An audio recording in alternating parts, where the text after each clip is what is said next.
இன்று நான் எடுத்திருக்கிற தலைப்பு உணர்வுகளின் அலைவரிசை.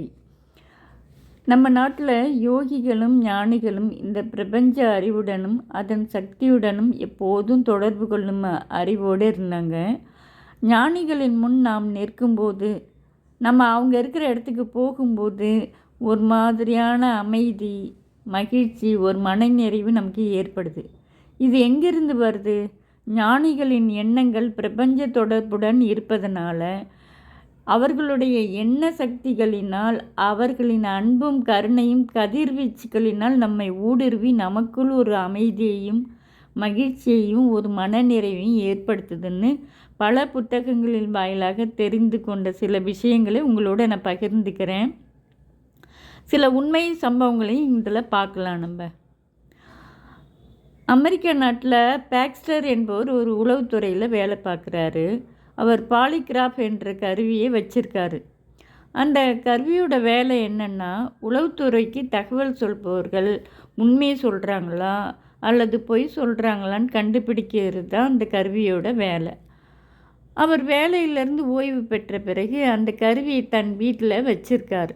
அவருக்கு ஒரு நாள் தோணுது, நாம் வளர்க்கும் செடிகளோடு இணைத்து அதனுடைய உணர்வுகளை இந்த கருவி காட்டுதான்னு பார்க்கணும்னு செடிகளுடைய இலைகளோடு பாலிகிராஃப் கருவியை இணைத்து விடுறாரு.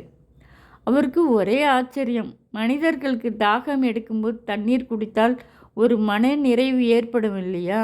அதே மாதிரி செடிகளுக்கு தண்ணீர் ஊற்றும் போதெல்லாம் ஒரு தண்ணீர் பெற்ற நிறைவு, தாகம் தீர்ந்த உணர்வையும் ஒரு நிம்மதியையும் வெளிப்படுத்தியதாம். இந்த அனுபவத்தால் அவர் மேலும் பல சோதனைகள் செய்ய ஆரம்பிச்சிருக்காரு. ஆராய்ச்சியின் போது ஒரு நாள் ஒரு செடியை எரித்து ஆராய்ச்சி பண்ணணும்னு நினச்சிருக்காரு. அவர் செடியை எரிக்கலை. அப்படி நினச்ச உடனே மனிதர்கள் தனக்கு ஆபத்து வந்தால் எப்படி நடந்து கொள்வாங்களோ அதே மாதிரி செடிகள் இயங்க துவங்கியதாம். இதை அவர் பாலிகிராஃப் கருவி மூலம் செடிகள் பயத்தையும் ஆபத்தையும் வெளிப்படுத்துவதை தெரிஞ்சு கொண்டிருக்காரு. அதிலிருந்து இன்னும் பல சோதனைகளையும் அவர் செஞ்சிருக்காரு.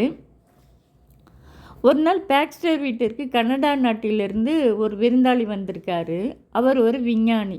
அவர் வீட்டுக்குள் நுழைஞ்சதுமே அந்த பாக்ஸ்டர் வீட்டில் இருந்த செடிகள் எல்லாம் அப்படியே சோர்ந்து விழுவது போன்ற உணர்வை வெளிப்படுத்துது. அந்த பாலிகிராஃப் கருவி மூலம் அவர் தெரிஞ்சுக்கிறாரு. தன் வீட்டுக்கு வந்த விருந்தாளியை, நீங்கள் என்ன தொழில் பண்ணுறீங்க அப்படின்னு கேட்குறாரு. உடனே கனடா நாட்டு விஞ்ஞானி சொல்கிறார், அவர் தொழிலே செடிகளில் இருக்கும் கரி, நைட்ரஜன், தாது பொருட்களின் அளவை கண்டுபிடிப்பது தானாம். அதை கண்டுபிடிக்கிறதுக்காக அவர் தினமும் அவர் செடிகளின் இலைகளை பறித்து எரித்து சாம்பலாக்கி தனது சோதனைகளை செய்வது தான் என்றவுடன் பாக்ஸ்டருக்கு ஒரே வியப்பு. அவர் தாவரங்களையும் செடிகளையும் கொள்பவர் என்று செடிகள் எப்படி உணர்ந்து கொண்டு அவர் செடிகள் இருக்கும் அறைக்குள் நுழைந்தவுடன் சோர்ந்து விழுந்தன. அந்த விஞ்ஞானி செடிகளை கொள்ளும் உணர்வு அலைகளை பரவ விட்டதால் செடிகள் தன் பய உணர்வுகளை வெளிப்படுத்தியதை பாலிகிராஃப் கருவி மூலம் தெரிந்து கொண்டு வியப்படைந்தார். இதுபோல் இன்னொரு புத்தகத்தில் தொட்டாச்சுருங்கி செடிகளை பற்றி என்ன எழுதியிருக்காங்க? தொட்டாச்சுருங்கி செடிகளை நாம் தொட்டால் உடனே அது என்ன பண்ணும்? அதன் இலைகள் மூடிக்கும்.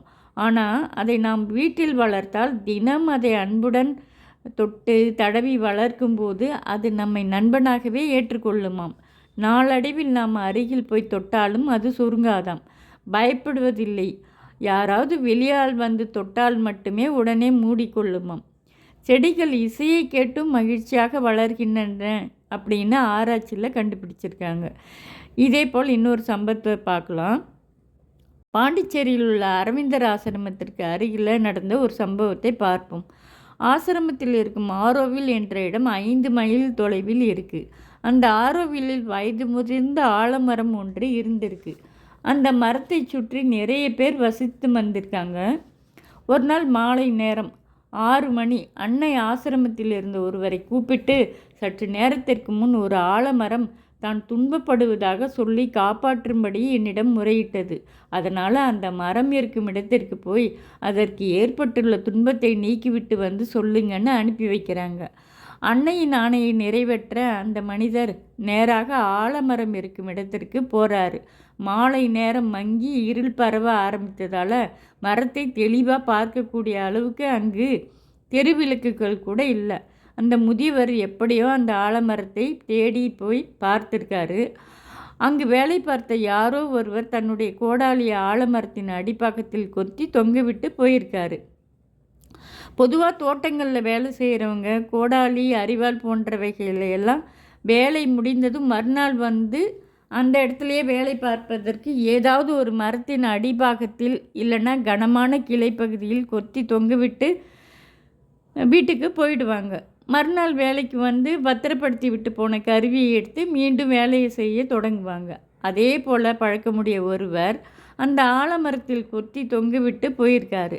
அதை பார்த்தவுடன் அன்னை அனுப்பி வைத்த முதியவர் அந்த கோடாலியை மரத்திலிருந்து பிடுங்கி எடுத்து விட்டார்.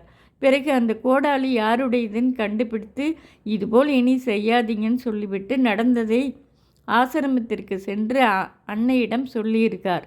அதற்கு அன்னை அந்த கோடாலியை மரத்திலிருந்து எடுத்தவுடனே என்னிடம் துயரம் நீங்கியதுன்னு கூறினாராம்.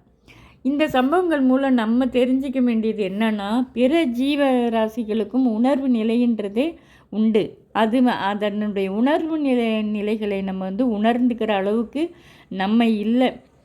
ஆக எல்லா ஜீவராசிகளுக்கும் உணர்வு நிலைன்றது இருக்கிறதால நம்ம ஒரு செடியை பறிக்கிறது கூட தேவைன்னா மட்டும்தான் நம்ம அதிலேருந்து ஒரு இலையை கூட கிள்ளுனுமே தவிர அனாவசியமாக அதை பிடுங்கி வெளியில் போடுறது, மற்ற ஜீவராசிகளை துன்புறுத்துவது அந்த மாதிரி இல்லாமல் தாவரங்களுக்கும் உணர்வு நிலை இருக்குன்றதை நம்ம தெரிஞ்சுக்கிட்டு இனி எல்லா ஜீவராசிகளும் அன்பும் கருணையோடையும் இருக்கணும் அப்படின்றது தான் இந்த கதையின் மூலம் நம்ம தெரிஞ்சுக்கணும்.